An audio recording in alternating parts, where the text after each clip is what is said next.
worship here at Village Church. Thanks, Bennett. We every once in a while have our little children come up and sing in the service, and we have many of our 24/7 senior high team members or kids, young adults, come and serve on the worship teams and in fact even lead at times. And it's great when people of all generations are gathering together in the same place to worship our Lord. Well, those of you who have had children, maybe they're all grown now, but you remember those days when your kids were little and they were still at home, and maybe even as uncles or aunts or as cousins, you had the opportunity to read stories to your young children. That's something that parents, grandparents do. They typically read stories to their young children. And Christian parents, like the couples who publicly dedicated their kids earlier in this service, Christian parents often read Bible stories to their kids. And in that spirit, I'm going to pretend that all of you in the congregation this morning are my children. And I'm your dad, and I'm going to tell you a Bible story today. For the sermon today, I'm simply going to tell you a story that's found in the Old Testament that features a very courageous woman. And it's fitting, I think, on Mother's Day, a time when we honor and celebrate the very special women in our lives, that we rediscover this fascinating and entertaining account. Biblical account of a godly woman who figures very prominently in the unfolding story of the Bible. Now, I'm talking about a woman named Esther. There's a whole book in the Bible that bears her name and tells her story. And my prayer is that hearing the story of Esther today will vividly remind each one of us that nothing just happens. Now, this woman, Esther, is a real-life person. We're not talking about the subject of a myth or a legend or a fable. Her story is a true story. What I'm about to share really happened. It belongs in the category of history, not fairy tale. So let's set the scene. We're going to travel this morning over to the Middle East on the western side of the modern-day country of Iran, about 250 miles east of Baghdad, Iraq. In ancient times, there was a city there located in this area, the city of Susa, which was the capital of the Persian Empire. The time is around 480 BC. And so the Persian Empire is in its heyday. It's at the peak of its strength and influence in the world. Now, this Persian Empire extends well beyond the Middle East, all the way out to Africa in the west, and as far over as India in the east. 500 years before Christ was born, Persia was a superpower. Controlling as it does such a large swath of the earth, you can imagine that Susa is a cosmopolitan city. People from many cultures and nationalities reside there. And this includes a large population of Jews. A century earlier, when Jerusalem had fallen to Babylonia, thousands of Jewish people were taken captive and transported to this place. The Babylonians were eventually conquered by the Persians, and now the Persians have allowed the Jewish people, if they wished, to return to Jerusalem. And about 50,000 Jews have left the land of captivity to rebuild their plundered homeland. We read their story in the Old Testament books of Ezra and Nehemiah. But many more Jewish people, over 1 million, stayed behind. And in fact, to this day, there are still communities of Jews in Iraq and Iran who have descended from these ancient exiles. Now, the story of Esther is about what happened to the Jewish people who chose to remain in Persia and to carve out the best kind of life they could in this foreign land. And so I'm going to tell you their story today. You can follow along in your Bibles if you like. Turn to the Old Testament book of Esther. We're going to cover the entire book of Esther chapter by chapter. But as I tell you this story, I'm going to refer to each Bible chapter as a scene in the story.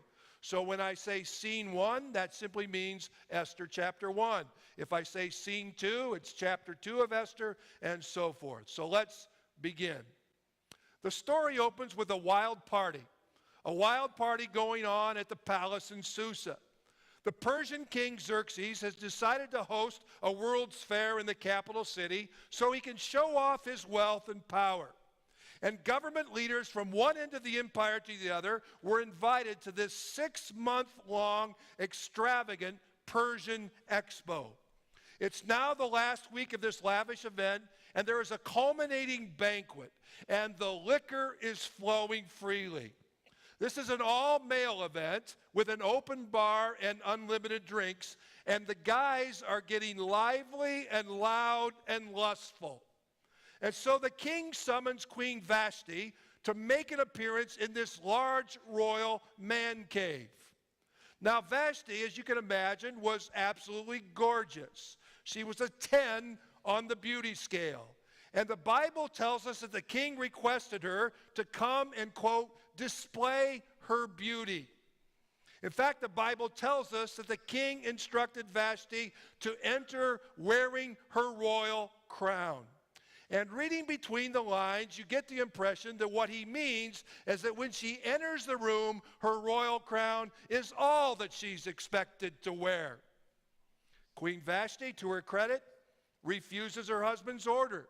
She has the decency and the self-worth not to debase herself in this way. Oh, you know, the king, he's accustomed to getting what he wants. And so he's furious. She has defied him and embarrassed him in front of his fellow revelers. And he's not going to stand for that.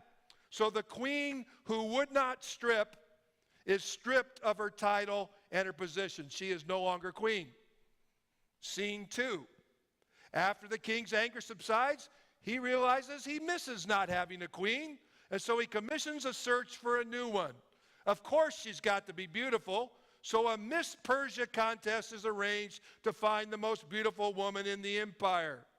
Young women are brought to the capital from every province, and each candidate, after extensive preparatory beauty treatments, is then one by one brought into the king's presence for his evaluation. Now, not all the Miss Persia contestants are Persian. One girl, a Jewish orphan by the name of Esther, is selected as one of the candidates and taken to the palace for her prep time in the royal spa. Because her parents died when she was a child, Esther has been raised by her cousin, who has become her guardian, a man by the name of Mordecai, who is concerned for her and tells her as she goes through this beauty contest not to reveal her ethnicity. He's afraid that a Jewish contestant for a Persian queen might arouse anti-Jewish sentiment in the palace.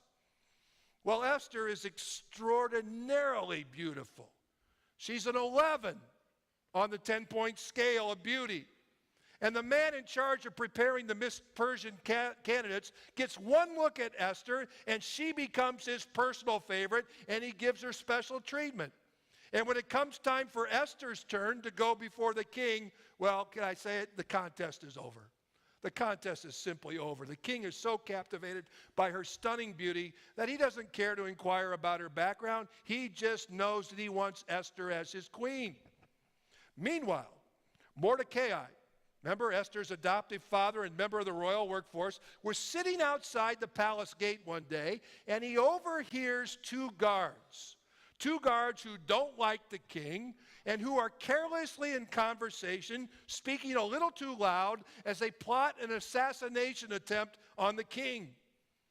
Mordecai gets word to Queen Esther, his adoptive daughter, who reports it to the king, and an investigation confirms that the conspiracy is real and the two guards are executed. Mordecai is a hero. His loyalty to the king is documented in the royal history book, the official court record, which chronicles the highlights during King Xerxes' reign. In this document, Mordecai is given credit for foiling this secret plot and saving the king's life. Scene 3. Now, about this time, a nobleman by the name of Haman is promoted by the king. Haman is elevated above all the other nobles to the position of prime minister. Unfortunately, Haman was an egomaniac. He was a proud, arrogant man with an insatiable thirst for power, for prestige, and recognition. And he loved the fact that the king had commanded that all royal officials and people were to bow down to Haman. He reveled in the glory of his high position, and everybody bowed in his presence, except, of course, the king. And, well, there was one other guy who wouldn't bow down either. It was Mordecai, Esther's guardian. He always stayed on his feet when Haman walked by. We're not sure why. Often around the palace, checking in on Esther. Perhaps Mordecai had frequent opportunity to observe Haman and just didn't like his character and conduct as he strutted around like a peacock.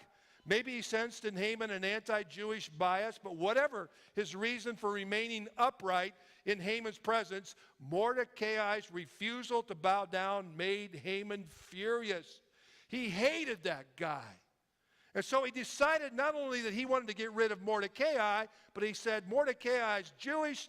I'm just going to get rid of the entire Jewish population throughout the Persian Empire. And so Haman uses his political clout to plan a government-sponsored genocide. We could say, folks, that Haman is an ancient Hitler. He goes before King Xerxes and convinces him that the Jewish people are a nuisance because of the way they separate themselves from Persian customs and follow their own odd customs. And Haman plays to the insecurity and the paranoia of the king by suggesting to the king that these people who are so different could someday become dangerous. They pose a threat to the security of the king. And the empire is better off if the Jews are exterminated from the land. And so this easily manipulated, irresponsible king agrees and gives permission to Haman to implement this sinister plan. And so this Hitler-like Haman sets in motion this impending Holocaust by writing up and sending out a royal decree to all the provinces in the empire that on a certain day, all loyal citizens of Persia, all loyal subjects of King Xerxes should massacre the Jewish people who live around them. And in keeping with the ancient Middle East custom, this day of treachery was chosen by lot, by the roll of the dice. It was April when this decree was written and the lots were cast, and the lots fell on the following March 7th, 11 months down the road. This means that the Persian Empire would have almost a year to prepare to kill all the Jews, and it means that the anguished Jewish people would have almost a year to anticipate their deaths. This Holocaust seemed inevitable. And of course, the great irony here is that the king has granted permission to wipe out all the Jews without realizing that his beloved Queen Esther is herself a Jew. Scene 4. Obviously, when the news spreads, the Jewish communities throughout the empire are experiencing deep grief, as you can imagine. There's much mourning and weeping, the Bible tells us, and Mordecai himself stations himself outside the palace gate, and he's crying with a loud and bitter wail. And those who see and hear his travail inform Queen Esther, who so far is oblivious to what has happened. And now begins a dialogue between Mordecai and Esther, his adoptive daughter. This is a pivotal point in the story, and so I want to show you the biblical account of their communication. Mordecai urges Queen Esther to come out, that is, to reveal her Jewish ethnicity to the king so that she can more effectively intercede for her own people. Mordecai says to her, Esther, don't think for a moment that because you're in the palace, you will escape when all other Jews are killed. Who knows, Esther, if perhaps you were made queen for such a time as this. Then Esther sent this reply to Mordecai, though it's against the law, I will go to see the king. If I must die, I must die. And here we have a profile of true courage. To approach the king in those days without being summoned by him could be very hazardous to your health. For it was against Persian law for even the queen to go into the king's presence without an appointment.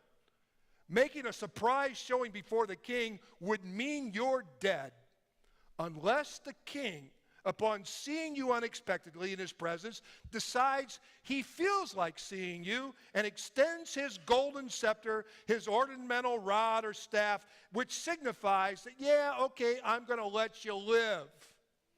And so Queen Esther reminds Mordecai that, well, I've only come into the king's presence when he has called me, and I haven't been called for a month, Esther says. So it's apparent that he has no present inclination to see me. And of course, she's probably thinking of her predecessor, Queen Vashti. Esther knew that she was dealing with a king who strongly preferred women who never interfered with his wishes. But she realizes the gravity of the situation, that she alone of all Jews has access to the king. She's uniquely situated, the only one who might have a shot at saving her people. And so she bravely decides to risk her own life for the sake of all the others. And her courageous words are a classic statement of heroism. I will go in to see the king, not knowing whether he's going to accept me or kill me. And if I die, I must die. So what happens when she bursts into the king's quarters unexpectedly? Did he extend his golden scepter, indicating that her rude entrance is forgiven and that he feels like letting her live in order to hear what she has to say? Scene 5. The queen lives. The king responds to her unanticipated arrival by extending his scepter. Whew. The king is pleased to see her. And Esther has gotten dressed in her royal robes to look her loveliest, which she figures couldn't hurt her cause. The king asks her, "What is your request, Esther? I'm inclined to give you whatever you ask for." But Esther knows that this is a colossal and unprecedented request. And she doesn't come straight out and inform the king that she is a Jew and that she is requesting that the king spare her life and the lives of all of her kinfolk. Rather, she invites the king and Haman, I smell a setup here, to come to a banquet that she has prepared for them. Esther is a shrewd woman. She knows that one of the best ways to a man's heart is through his stomach. But at the banquet, when the king says to her, "This is a delicious meal, Esther, but what is it that you really want?" she replies, "Well, king, what I really want is for you and Haman to join me for dinner tomorrow night, too. And then I will answer the king's question." Now, we can't be sure why she decided on a second banquet before interceding on behalf of her people, but we can all appreciate her feminine wiles. Perhaps she sensed that the king wasn't in the right mood yet for her to make her appeal. Perhaps she realized that she needed to soften up the king some more. Perhaps she was building suspense in order to impress the king on the importance of the matter that she wanted to raise. But what we do know for sure is that Haman left this first banquet on cloud 9. The Bible says that he came out of that dinner with the king and the queen happy and in high spirits. But his jolly disposition comes crashing down with a thud when on the way home from the banquet, he passes the palace gate, and there's old Mordecai, who will neither bow down to him or doesn't show any fear of him either. Haman is ticked off, but he restrains his anger and heads home because he's anxious to do some bragging. And so he gets home and he calls his friends over to his house, and then he proceeds in front of his wife and his friends to boast about what a great man he is. "Man, I'm rich, I'm powerful, I'm famous." And do you know where I was tonight, by the way? Do you know where I was? I was at a banquet at the palace, and the only 3 people who attended were the king and the queen and me. Haman almost broke his arm while he was patting himself on the back.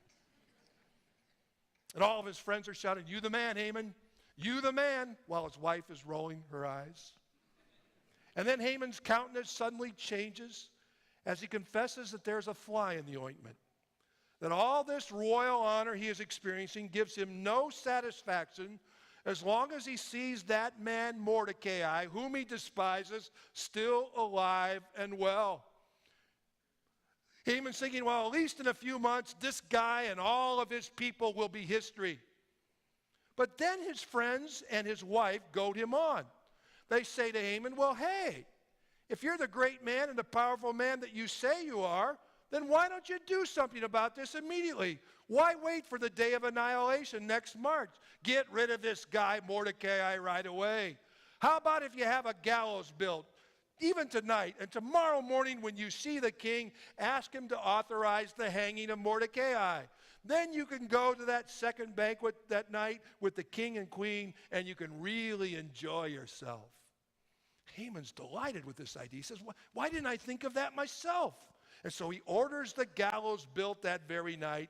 And Haman probably went to bed with a grin on his face and with such contentment in his heart that he enjoyed a good night's sleep.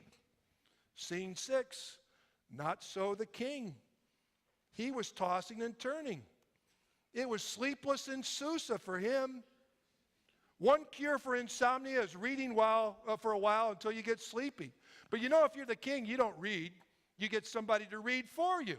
And so the king orders a reader to come into his bedroom to open the royal history book and read to him about the events of his reign. And the reader randomly opens the book and his eyes fall on the part of the page that describes the assassination plot that was thwarted by Mordecai. So he reads to the king about how Mordecai had saved the king's life a while back.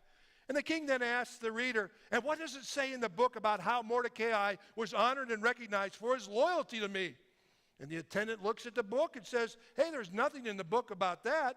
So the king says, well, that's highly unusual. If somebody's really loyal to me, he's usually honored and he's usually recognized right away. Wonder what went wrong. And so the king begins contemplating how he can rectify this oversight and honor Mordecai, because rewarding a hero is better late than never.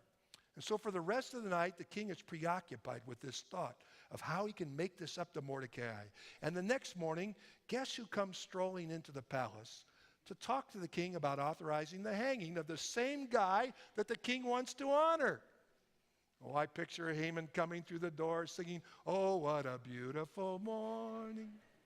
Oh, what a beautiful day. I've got this beautiful feeling. Everything's going my way. And now the king sees Haman and says, Haman, I got a question for you. What should be done for the man whom the king honors or delights to honor? And of course, the king is thinking about Mordecai, but poor Haman thinks the king is referring to him. And so this egomaniac Haman describes his fantasy. He's thinking about this ancient Persian version of a ticker tape parade. With, you know, when the hero is sitting on the back of the convertible and there's throngs of people on both sides of the street and the ticker tape's coming down and the hero's waving to everybody as they applaud and cheer. Well, back then, this is what Haman says, King. You know, if there's somebody you want to honor, King, this is what you got to do. You got to get the royal horse out and put the royal crest and all the fancy stuff on the horse. And then give this guy you want to honor the royal robe and put him on top of the horse. And then have one of your princes lead this horse around Main Street, Susa, so that everybody sees him and begins to cheer and applaud. And the guy pulling the horse or leading the horse along, the prince, keeps saying, this is what the king does for the people he delights to honor. And the king looks at Haman and says, you know, Haman, that's a great idea. Now, I want you to go out and do that for Mordecai. And the king says, I want you to be the guy who leads the horse around. And so Haman goes out, and he has to find Mordecai, because you can't defy the order of the king, right? And he puts Mordecai on that horse, and he leads him around the city. And he has to keep saying, this is what the king thinks of Mordecai. He really wants to honor this guy. I mean, this was total humiliation for Haman.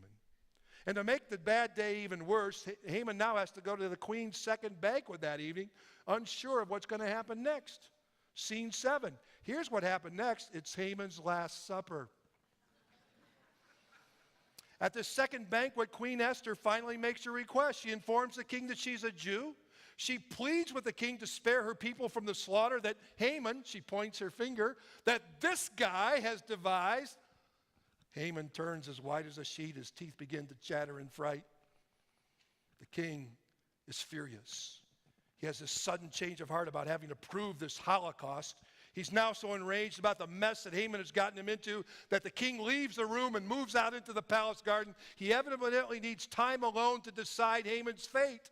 How is he going to carry out the demise of Haman? And now Haman's alone in the banquet hall with Queen Esther. And realizing that his treachery has backfired and he's a marked man, Haman begs Esther to intervene for him. He begs for his life before Esther says, talk to the king, spare my life. You know how he did it? Esther's reclining on a couch in the banquet hall. And he goes over to the couch, and he's so earnest in the way that he's requesting for his life that he falls on top of Esther, on top of the couch, just as the king walks back in. I mean, talk about a hapless guy. Here he is lying on top of the queen. The king returns to the room. He's even angrier than ever. He says, how could this guy be so brazen as to molest the queen when I'm right here on the premises?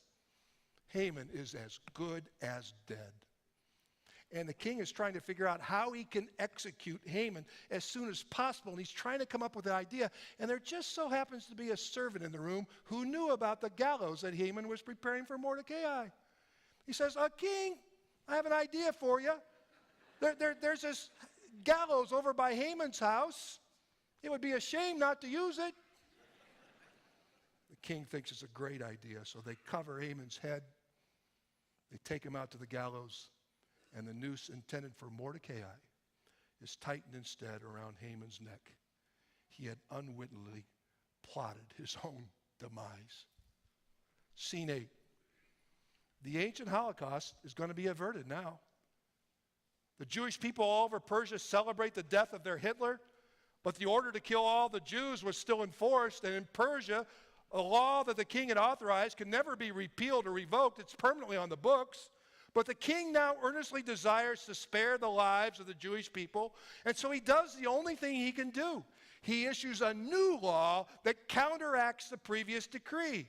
The new order turns the tables. It makes it difficult or impossible to implement the earlier order because it gives the Jewish people in every Persian province the right to defend themselves and to kill anyone who tries to attack them.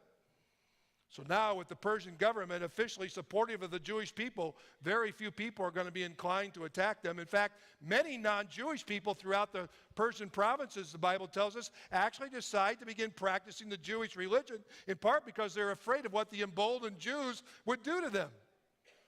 Scenes 9 and 10. When March 7th arrives, the day that had originally been determined by the casting of lots to be the day of annihilation of the Jewish people, there are actually still a few hundred enemies of the Jews who are foolish enough to try to attack, but the Jewish men easily prevail. They successfully defend their people. They overpower their enemies on the appointed day, and among the dead are Haman's 10 sons. Mordecai has not only given Haman's estate, he has given Haman's job. Mordecai rises to second in command, the new prime minister, and his fame spreads throughout the land. And as a part of the victory celebration, a new Jewish festival is established to commemorate the story of Esther and how the Jewish people were spared. This special festival has been named Purim, which is the Hebrew word for lots. You know, the casting of the lots to set the day for Haman's evil plan. And today, 2,500 years later, Jewish families and communities still celebrate this annual festival of Purim every spring. And one of the ways they celebrate is to gather together to reread the book of Esther or to retell this fascinating story, much like we've done this morning. Hey, we've just studied an entire book of the Bible. We've just studied the book of Esther. And so now what's the main point? What's the main lesson for us today? Folks, here's an amazing fact about the book of Esther. God is not mentioned even once in the entire book. It is the only book of the Bible that doesn't contain the name of God. And in keeping with this fact, I deliberately left the name of God out of my telling of the story of Esther. You didn't hear me refer to God at all in my sermon today until about 15 seconds ago. This omission from the book of Esther has troubled some Jewish and Christian readers through the centuries. They question whether the book of Esther should even be included in the Bible since God is left out of it. But overall, both Judaism and the Christian church have recognized that Esther deserves to be in the Bible because it is far from a godless story.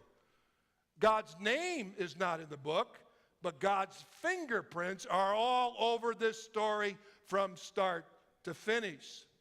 The story of Esther is a chain of incredibly well-timed coincidences, which can only be explained as the unseen hand of God at work. We know that God can work miracles to accomplish his purposes, like when he delivered this very same Jewish nation from the bondage of slavery in Egypt. We all know the story of how God, through Moses, brought 10 miraculous plagues on the Egyptians to persuade Pharaoh to free the Israelites. We all know the story of how God miraculously parted the waters of the Red Sea to give the Jewish people safe passageway out of Egypt at the beginning of their journey to the Promised Land. God can do miracles of deliverance anytime he wants. But the story of Esther reminds us that God is so great that he doesn't have to resort to miracles to get his will done. In the story of Esther, when Haman hatched his plot to exterminate God's chosen people, God could have just easily opened up the earth and caused Haman and his family to fall into it and get swallowed up, and that would be the end of it. But no, God chose not to work that way.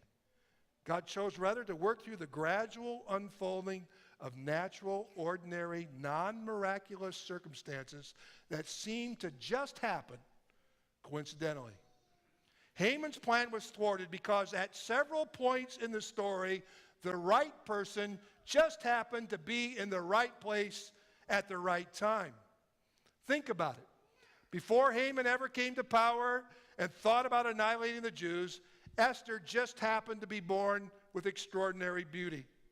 She just happened to emerge as a beautiful young Jewish woman in Persia at the ideal age to become queen, just as Queen Vashti is deposed.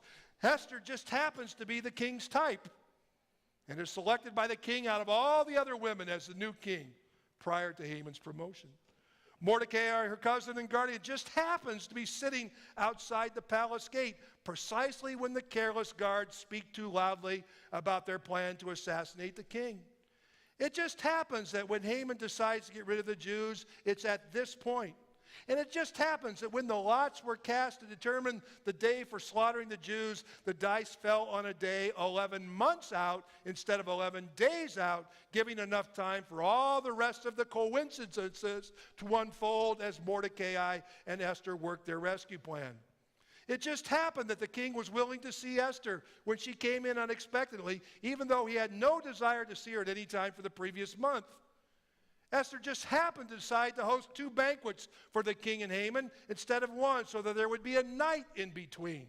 A night in which the king just happened to experience insomnia, and he just happened to call for a reader to read to him instead of a minstrel to sing or play an instrument for him. It just happened to be that the king asked that they be read from the royal history book, and it just happened that the reader opened up the page where it just happened to be talking about Mordecai.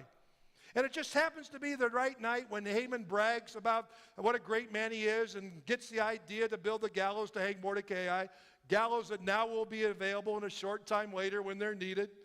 It just happens that this is the very night that the king discovers that Mordecai wasn't ever duly honored and rewarded right after he foiled the assassination plot, as would typically be the case. It just happens that when Haman comes bounding into the king's presence to ask permission to hang Mordecai, it's right then is when the king is trying to figure out how to honor Mordecai for saving his life. It just happens that the king frames the question as ambiguously as he did. He didn't say, Haman, what do you think I ought to do for Mordecai? He said, Haman, what do you think I ought to do for the man that the king delights to honor? So that Haman would be mixed up about what's going on. It just happens that the king is willing to change his mind about exterminating the Jews after Esther requests her people to be spared. It just happens that Haman ends up on the couch on top of Esther right when the king re-enters the room, sealing Haman's fate. And it just happens that a servant in the room at that moment was aware of the gallows that Haman had built for Mordecai and could suggest to the king that the gallows shouldn't be wasted. Did all these things just happen? Did all of these well-timed coincidences just happen? No. There is someone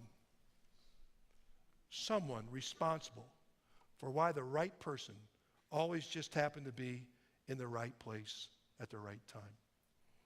And so the message of the Bible is that nothing just happens. The reason the biblical writer of the story of Esther left the name of God out of his book was not because he thought everything in the story just happened. No, he kept God anonymous on purpose because he wanted to highlight the truth that the so-called coincidences in life are God's way of working anonymously.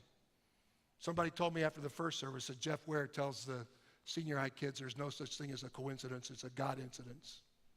And that's exactly what's going on here.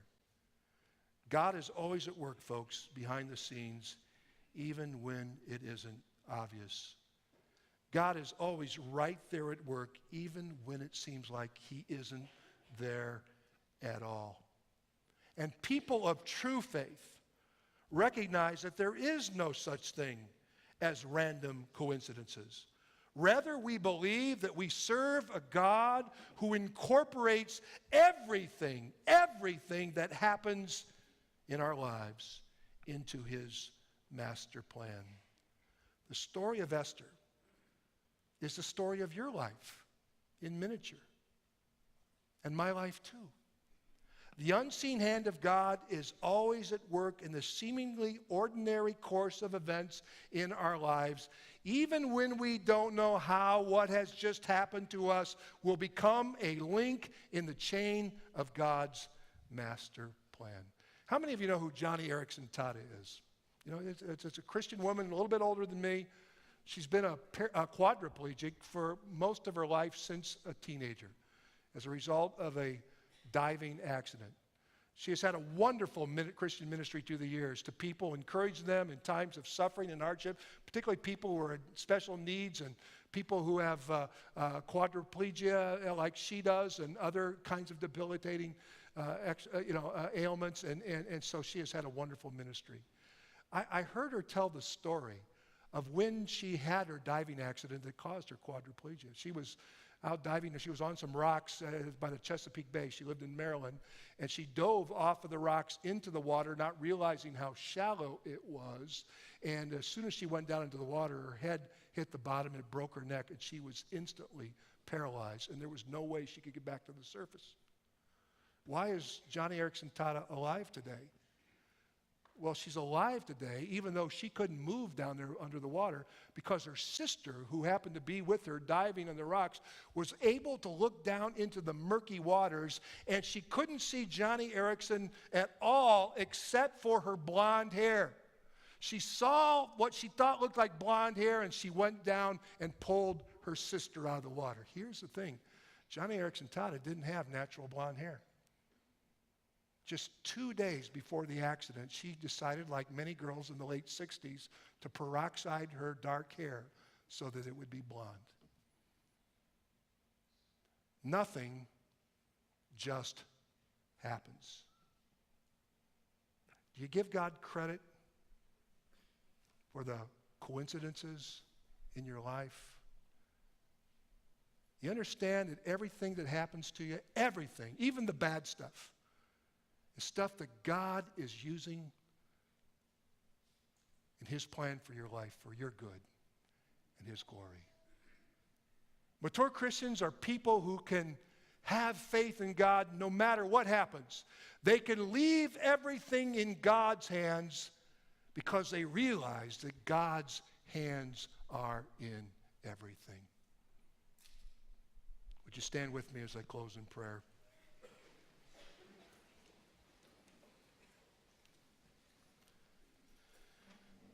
God, thank you for placing the book of Esther in the Bible. And we realize today, Lord, that even though your name isn't found in that book at all, you're all over that book. You're at work in every aspect, every detail of that story. You are the master of details and timing. And Lord, this should bring us great comfort because we know that no matter what happens in our life, even the small things as well as the big things, happen because you are aware of it, or because you've permitted it, or because you've caused it, and you are using it as a link in the chain of your story for our lives. God, this should bring great comfort to the parents today, like those who dedicated their children. As they look at the lives of their little children and they wonder what the next 18 years or so will bring, as they seek to raise them to know the Lord. Remind us today, Lord, in our Christian homes, that everything happens for a purpose. Nothing just happens, and that you're always at work for our good and for your glory. God, we take this, instills confidence in us as a church. We don't know what the future holds. We don't know what next year or the following year will be like. We don't know what next month will be like. But Lord, we believe that everything that happens in the fellowship and the ministries and the outreach of this church happens for a reason, even the bad stuff. And you're using it for good to make this church what you want it to be. And oh God, I think about when we watch the news or listen to the news on the radio or the TV or on the internet, and we see all the bad, sad stuff that's happening all around the world, and we wonder, is there anybody in charge? Is there anybody in control? God, remind us again today that you are on your throne. You are in charge. You are in control. And even in the bad, sad stuff that's happening around the world, you are at work anonymously. There are no coincidences, and you are bringing it all together towards your predetermined end goal of Jesus Christ coming back again someday to make this world right like it ought to be. And so, Lord, today, let us not forget about your unseen hand that is always at work. Lord, help us to leave everything in your hands in full faith and trust, because, God, your hands are in everything, and we praise you for that. In Jesus' name. Amen. I don't know what's going to happen this week to you or to anybody else, but I know nothing just happens. God bless you. Great story, Todd.